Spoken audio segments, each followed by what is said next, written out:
Сайн байна уу та бүхэндээ энэ өдрийн мэндийг хүргэе. 365 өдөр гайхамшигтай хамт подкастын маань 112 дахь дугаарыг хэлэхэд бэлэн боллоо. Та бүхний итгэл танд панда байна. Ideals are like stars. You will not succeed in touching them with your hands, but like the seafaring man on the desert of waters, you choose them as your guides, and following them you will reach your destiny. Carl Schurz. За өнөөдрийн маань персептийг хэлсэн хүнийхэн талаар хэдүүлээ эхлээ сонирхоод үзье. Карл Schurz гэж юм бэ? Карл Христиан Schurz 1829-с 1906 оны хооронд амьдарч байсан Германы 1848-с 49 оны хувьсгалд оролцож явсан босогч, хожим Америкийн нэгдсэн улсад цагаачлаа ирж тус улсын төрийн зүтгэлтэн сэтгүүлч, шинжлэгч болсон Герман Америкийн нэрт улс төрч хүн юм байна. За тэрээр Америкийн нэгдсэн улсын иргэний данд холбооны армийн генерал цолтойгоор оролцоод Миссури мужаас сенатч руу сонгогдсон Америкийн нэгдсэн улсын дотоод хэргийн 13 дахь нарийн бичгийн даргаар ажиллаж байсан хүн юм байна. Бас л нэлийн янзын улс төрч хүн байна. За түүний намтар түүхэн заамтлаас товчхон дурдвал Европ дахь хувьсгалын үед Пруссийн Уант улсад төрсөн тэрээр Бонны их сургуульд суралцж байхдаа ардчилсан шинжлэлийн төлөөх 1848 оны хувьсгалд оролцжээ. Тэгээ хувьсгал дарагдсны дараа шоронгоос оргож Франц, Англиар дамжаад 1852 онд Америкийн нэгдсэн улсад цагаачлан ирсэн бөгөөд түүнийг түүхэнд хувьсгалын дөрвөсөд буюу 48 дахь хэмээн нэрлэгддэг юм байна. 48 хүн дөрвөж ирсэн баг та. За тэгээд Висконсин мужид сууршаад боолчлын эсрэг хөдөлгөөнтэй идэвхтэй оролцсон бөгөөд тэрээр Абрахам Линкольныг ерөнхийлөгчд нэр дэвшигтэн дэмжиж Америк дахь Герман цагаачдын саналыг цуглуулахад асар том үүрэг гүйцэтгэсэн юм байна. Тэгээд Линкольн түүний Испани дахь элчин сайдаар томилсон ч удалгүй дайнд оролцохоор иргэн ирж сайн дурынхны бригадын генерал улмаар хошууч генерал цол хүртээд Бүүлранд, Геттисбург, Чаттанугагийн стовчлаарэ амар сэнсэн газруудын нэр хэл хугалчмаар юм. За тийм алдарт тулаануудад цэргийн удирданд тулалджээ. За тэгээд Америкийн нэгдсэн улсын сенатч, дотоод хэргийн сайд, тэгээ империализмыг эсэргүүцэгч гээд ерөөхдөө бол улс төрд байж болох бүр хамгийн янзын олон зүйлийг хийжсэн юм шүү дээ. За тэгээд өнөөдөр тэрний хэлсэн персептийн талаар хэдүүлээ ярьцгаая. Одоо нэг юу гэд ороод ирлээ л дээ.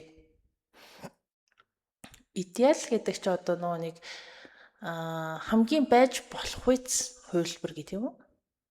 Байгаасаа гэж хүсэх хувилбар гэх юм уу? За ер нь нэг утгалчлаад юу гэдэг лээ мөрөөдөл гэж явчих л та.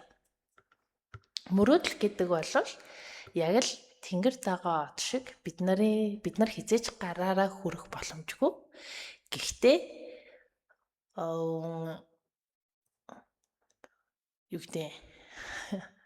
Гэхдээ цөлд ус хайж байгаа хүний хувьд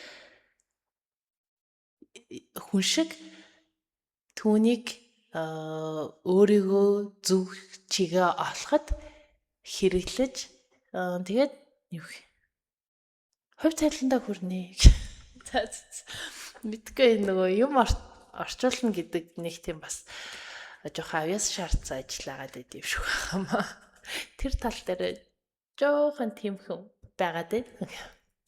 Өөрөө уншаад ойлгоод байдаг. Гэтэл яг тэр гоё ингээд ойлгосон юм яг орчуулаа хэлнэ гэхээр магадгүй яг үгийн баялаг амар дутагдаал юм л та. Ер нь яг ингээ нэг Японд яг 4 жил амьдарч ирснээс хойш миний бүр ингээд нэг тийм монголоор ярих, монгол үг хэрэглэх ингээд нэг тэр чадвар маань амар суларцсан гэ. Эсвэл 4 жилийн хугацаанд харин монгол хэлээ марцчаагүй л ирсэн юм л та. Хэрвээ тэнд юу ихчдүү хоёртойгоо ингээм хамт байгаагүйсэн бол ковид үед бүр тусгаарлагта. Тэгээд монгол хэл хэрэглэх шаардлагагүй болоо. Тэгээд монгол хэлээ мартаад ирэх байсан байж магадгүй л. За тэр яг. За тэгээд саяны нөгөө юугаа персептийн тухай өргөжлүүлээд ярьцгаая. Сая хэдүүлээ нөгөө нэг идеал гэдэг үгээд ерөөхдөө нөгөө нэг мөрөөдөл гэд нэг одоо нөгөө нэг утгалчлаад орчуулсан шүү дээ. Тэгээ яг бодохоор мөрөөдөл бидний өмнө тавьсан зорилго, зорилт тэгээд нэг тодорхой хэмжээний ингээ бид нар өөрсдөө тавьдаг шалгуур гэдэг зүйлс маань яг хүрэхэд бас хэцүү л дээ. Тэгээ нөгөө нэг яг тэр зүйлдээ хүрнэ гэдэг ойлголт маань бас тийм яг бүрэн тийм өөрчлөгдөхгүй тийм юу юм дээ.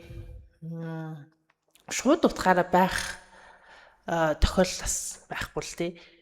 Тодорхой хэмжээнд чи өөрөө тэрийгээ ингээ нөгөө нэг тэр зорилгодоо тэр мөрөөдөлтөө хүрсэн гэж бодхоос нааш ер нь бол ингээд нэг тийм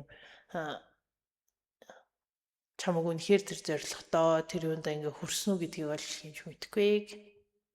За тэгэхээр бид нарт альва ямар нэгэн зүйлийг ингээ хийж эхлэхдээ тодорхой хэмжээнд ийм зүйлийг энэний төлөө би ингэж хийж байгаа гэд нэг тийм юутай байдаг.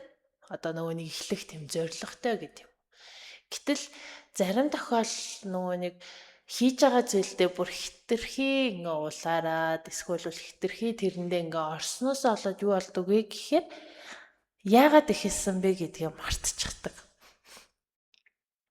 Гэтэл хүн одоо нөгөө нэг яг л нөгөө нэг хурдны замаар явж байгаа юу шиг л та нөгөө ингээл яваал идэг гэтэл нэг мэдсэн чинь нөгөө нэг хаашаа явах гэжсэн нь мартаад нөгөө эргэх ёстой байсан уул зураа өнгөрөө явчихдаг. Яг л тэр шиг. Тийм болохоор зорилт гэдэг зүйлс маань бидний яг нүдэнд ингээ нөгөө юу идэг замын хажууд дэс байдаг нөгөө тэмдэг байдаг шүү дээ. Яг л тэр шиг